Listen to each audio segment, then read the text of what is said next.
Satu, kita dari tadi ribut tentang ijazah asli dan ijazah palsu Pak Jokowi. Ya. Betul?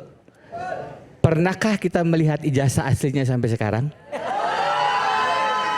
Saya bertanya, pernahkah kita melihat ijazah aslinya? Oke. Mas Aiman tadi di pembukaan mengatakan 1 tahun kasus ini, mungkin merefer ke masalah Roy Suryo. Kalau kita lihat rekam jejak digitalnya, saya buka lagi tadi, itu sejak 2014 masalah ini dipersoalkan. Iya. 11 tahun, Mas. Dalam 11 tahun, pernahkah kita melihat asli Jokowi? Mas Aiman, lama juga dengarinnya. Ini pertama kali tampil di televisi secara langsung ya. Biasanya lewat Zoom karena di Australia sekarang sudah hadir di sini. Iya, terima kasih. Jadi full support untuk Mas Roy dan kawan-kawan, Prof Denny. Iya. Kenapa Anda full support? Sudah saya jelaskan beberapa waktu lalu ya. Ada alasan pribadi karena saya juga pernah mengalami dikriminalisasi. Anda pernah dikriminalisasi dan Anda merasa bahwa ini juga adalah kriminalisasi. Iya, karena tidak sulit kemudian bagi kita-kita yang pernah mengalami itu untuk melihat karakter kasus yang dialami Mas Roy itu juga punya kemiripan dan kesamaan. Salah satunya adalah ketika berhadapan dengan kekuasaan. Karena itu kemudian saya memilih untuk masuk dan memberikan perspektif yang berbeda. Bukan hanya masalah pidana. Karena kalau masalah pidana itu mengasumsikan, membayangkan bahwa dunia hukum kita dan dunia pidana kita baik-baik saja. Sayangnya tidak demikian. Sayangnya kita perlu melakukan banyak koreksi. Misalnya kalau kita, saya melihatnya dari sisi hukum tata negara, Aiman dan semua pemirsa. Ya. Bidang yang saya geluti. Misalnya kalau kita tarik logika ketatanegaraan, Presiden Prabowo sendiri dengan kebijakannya membentuk tim percepatan reformasi Polri itu kan mengakui sebenarnya ada masalah dengan institusi kepolisian kita. Dengan segala hormat kepada tentu saja teman-teman polisi, lembaga negara yang harus kita sama-sama jaga kehormatannya. Tetapi bahwasanya itu menjadi kebijakan politik Presiden Prabowo itu adalah afirmasi bahwa polisi dan berarti karena banyak bersinggungan dengan masalah pidana, memang problematik. Karena itu, saya ingin menariknya ke masalah yang lebih esensial. Masalah ketatanegaraan dan politik hukum. Dua bidang yang saya dalam beberapa waktu terakhir berdiskusi, belajar bersama dengan teman-teman. Mohon maaf saya potong. Ya. Apa yang Anda lihat salah dalam proses penegakan hukum terhadap Roy Suryo dan kawan-kawan? Boleh saya katakan seperti itu? Ya. Ada yang salah? Paling sederhananya begini, Mas. Bentar, ada yang salah menurut Anda? Tentu. Oke. Saya kasih logika sederhana. 2 ya. 1. Kita dari tadi ribut tentang ijazah asli dan ijazah palsu Pak Jokowi. Ya. Betul? Pernahkah kita melihat ijazah aslinya sampai sekarang? Saya bertanya. Pernahkah kita melihat ijazah aslinya? Oke. Mas Aiman tadi di pembukaan mengatakan 1 tahun kasus ini, mungkin merefer ke masalah Roy Suryo. Kalau kita lihat rekam jejak digitalnya, saya buka lagi tadi, itu sejak 2014 masalah ini dipersoalkan. Iya. 11 tahun, Mas. Dalam 11 tahun, pernahkah kita melihat asli Jokowi? Dalam beberapa kesempatan menjelaskan podcast, saya pernah sampaikan juga, Rektor UGM mengatakan ijazah aslinya ada di Pak Jokowi. Artinya saksi, kalau kita bicara saksi yang bisa menyampaikan keaslian itu, ya bukan ini. Ini kalau dalam hukum namanya saksi de auditu. Saksi yang tidak punya kewenangan untuk menyampaikan ini loh ijazah aslinya. Kita sampai bicara scan pun ternyata problematik. Aslinya ada di Pak Jokowi kan? Ketika kemudian kita meributkan keaslian ijazah tapi sampai saat ini kita tidak pernah melihat keaslian ijazah itu sendiri. Yang kita pakai semua asumsi. Dalam hal kesaksian, Pak Profesor Gayus Lumbut, ini kan menjadi saksi di audit tuh pembuktiannya. Yang kemudian nilainya itu menjadi hampir tidak punya makna begitu untuk menilai. Itu satu hal. Belum lagi kita bicara tadi, kalau begitu bagaimana seorang tersangka bisa dijerat pidana padahal soal keasliannya sendiri belum pernah muncul. Itu satu hal yang menurut saya paling mendasar. Jadi dari beberapa waktu yang lalu, saya yang belajar ilmu hukum tuh merasa ini kok jadi kita ini jadi sangat bodoh jadi malu begitu. Hukum kok sedemikian tidak bisa menyelesaikan masalah yang sangat basic. Kalau kemudian teman-teman kepolisian mengatakan ada lebih dari 100 bukti, Mas Roy dalam beberapa kesempatan saya mendengar, saya sepakat. Satu bukti utamanya itu ijazah aslinya mana? Pak Jokowi yang saya hormati, alangkah sederhananya menyelesaikan masalah ini. Ini jawaban saya yang kedua. Tadi jawaban saya yang pertama, ijazah aslinya sampai sekarang sejak 2014 dipersoalkan 11 tahun tidak pernah hadir. Yang kedua, semua kita bicara pidana, tidak semua sih, semua bicara ke pengadilan. Pak Profesor Gayus, saya pikir kita sepakat, hukum itu logis. Hukum itu menyelesaikan konflik.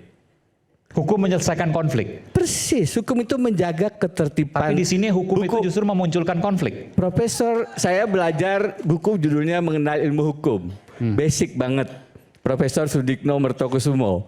Itu hukum itu menjaga ketertiban masyarakat. Hukum seharusnya menyelesaikan konflik. Persis. Tapi di sini memunculkan konflik. Persis. Artinya ada yang salah di situ. Ada yang sangat salah. Dan menurut saya dengan segala hormat, ini saya sampaikan apa adanya dari perspektif saya, sumber masalahnya ada di Presiden Pak Jokowi. Karena beliau punya bukti asli itu.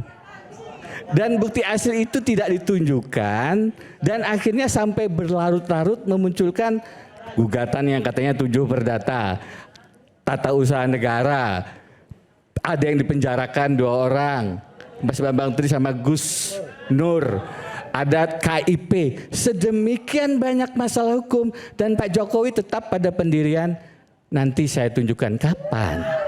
Prof, ada laporan pidananya juga, Prof. Jangan lupa, Prof. Iya. Sudah dilaporkan itu pidananya. Maksud saya adalah kita melihat tadi kalau pas seandainya pemirsa melihat sedemikian banyak konflik yang muncul pada saat jeda misalnya, karena ada yang setuju ada yang tidak setuju.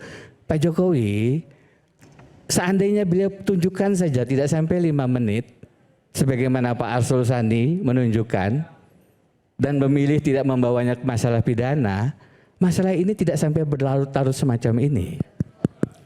Oh ini dokumen. Itu ditunjukkan boleh kemana? Saya selesaikan. Ditunjukkan ke siapa? Pak Jokowi itu tidak perlu menunjukkan ke Pak Roy. Oke. Karena begini logikanya. Harus jelas. Mas begini. Saya ingin jelaskan.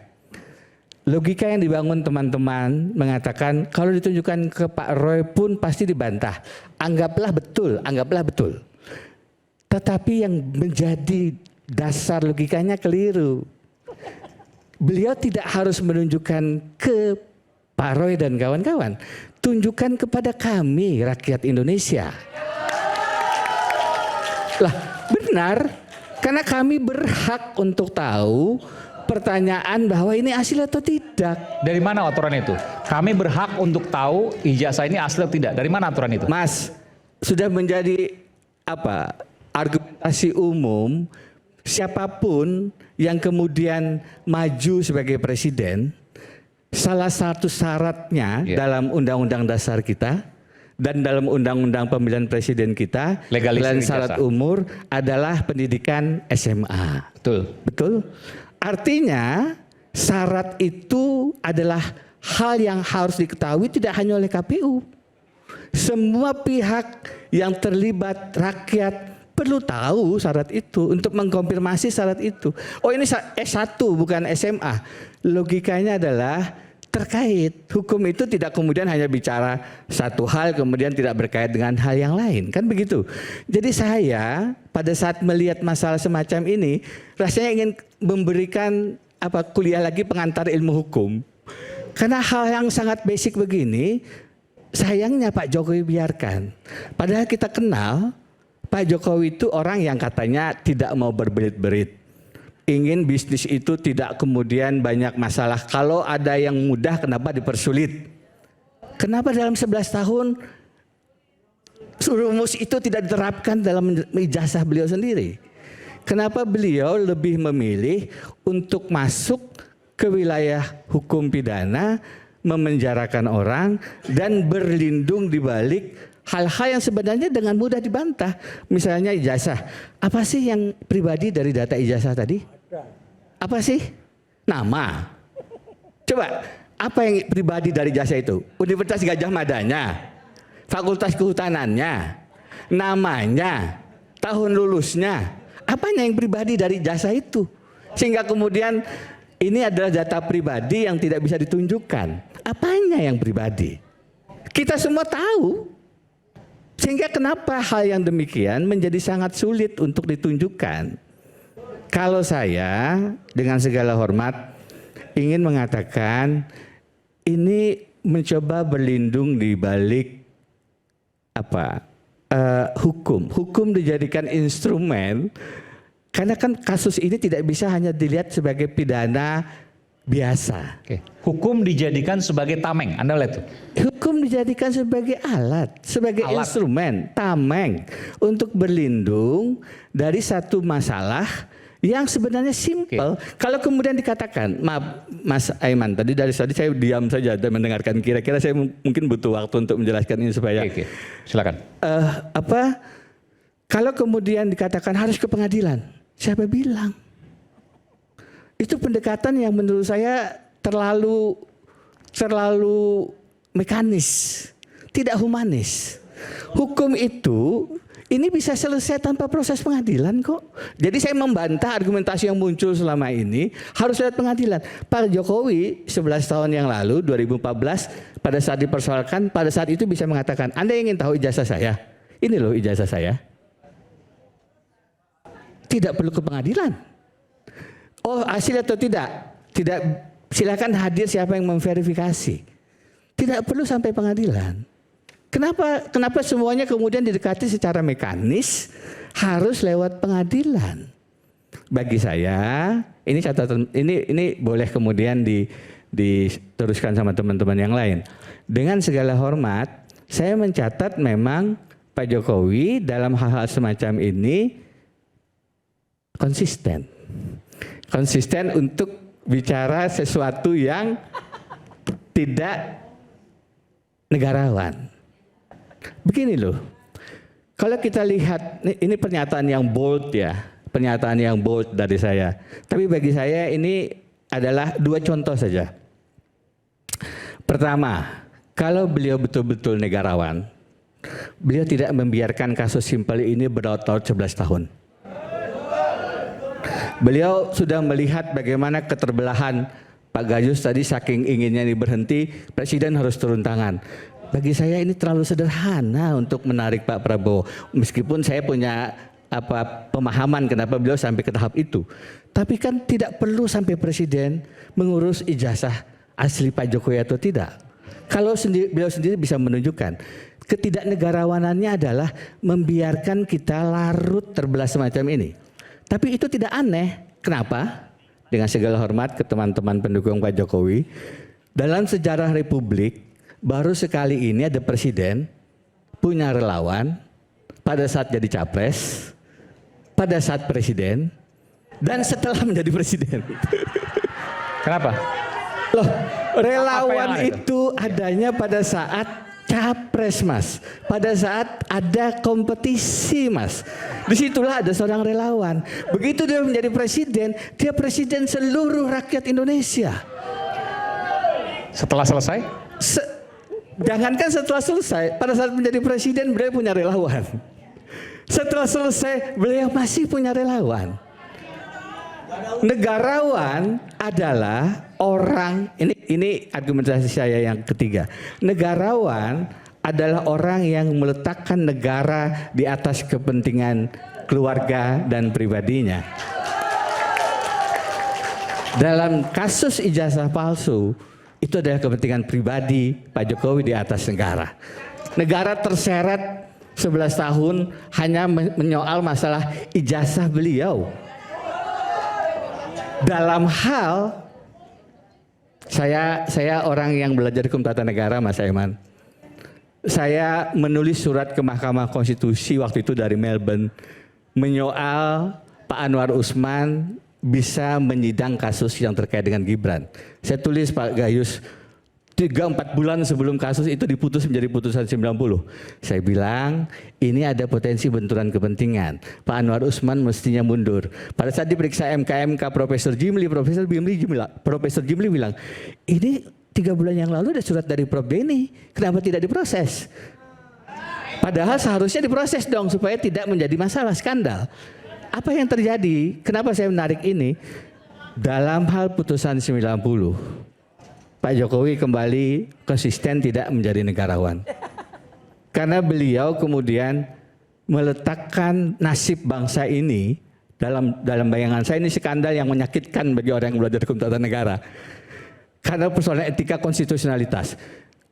Anak beliau Gibran Rakabuming Raka yang problematik secara etikabilitas dan intelektualitas menjadi wakil presiden. Dalam hal itu yang dikedepankan bukan pribadi, tapi keluarga. Dengan segala hormat, kasus ijazah ini hanyalah rentetan kesekian dari kepalsuan-kepalsuan dan ketidaknegarawanan Presiden Jokowi. Terima kasih.